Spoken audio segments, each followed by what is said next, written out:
Hey everyone, my name's Gabrielle Ferguson. I'm a grief counselor in London, Ontario, Canada.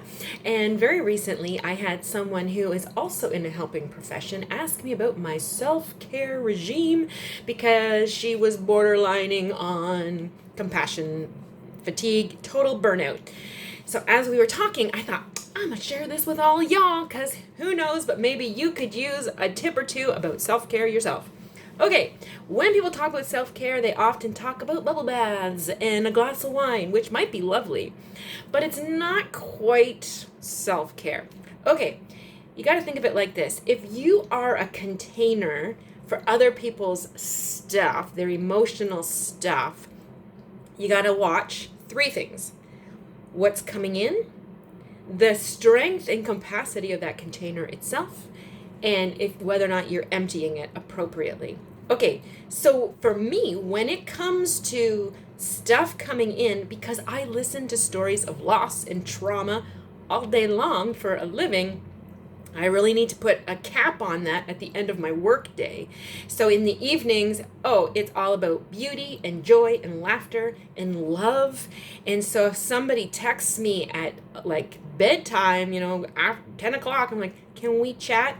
I'm sorry, no. Because they had the problem earlier and they'll have it again tomorrow. So I got to make sure that I get my sleep. So that's how I make sure that I only bringing in so much. As far as the container itself, you want to make sure that you are taking care of the physical you as best you can.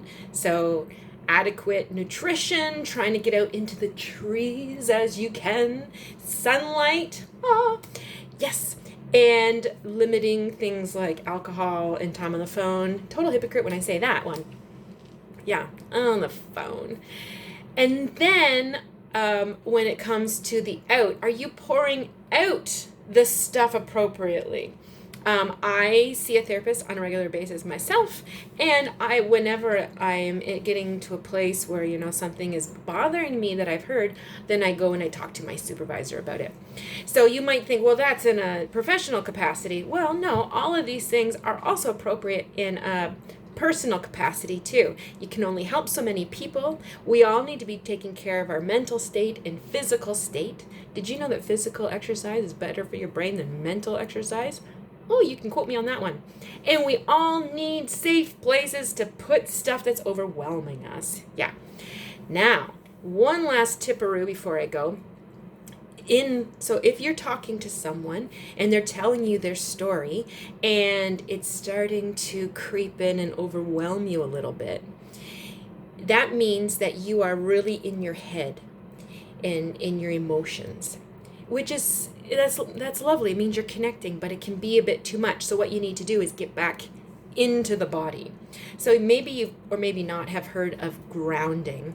That just means that you purposefully reconnect with your body sensations, what you're hearing, what you're seeing, what you're smelling.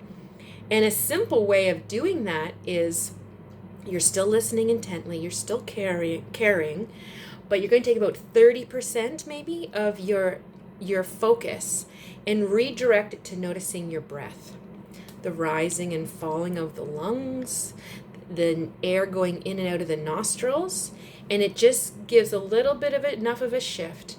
So go, okay, yeah, it's not all up here. I am in this space. So I hope that helps because it can be overwhelming. Actually, now that I'm thinking about it, I have noticed too that the times where I have been feeling overwhelmed by when I'm with a client, it's almost always because in the back of my head, I'm like, I don't have anything to offer them. I don't know what to do. And so before, there were certain topics, certain areas of care that I didn't feel competent in. But then I went and I got trained in those areas. And then, so now I'm not as vulnerable. I'm not as susceptible in that regard.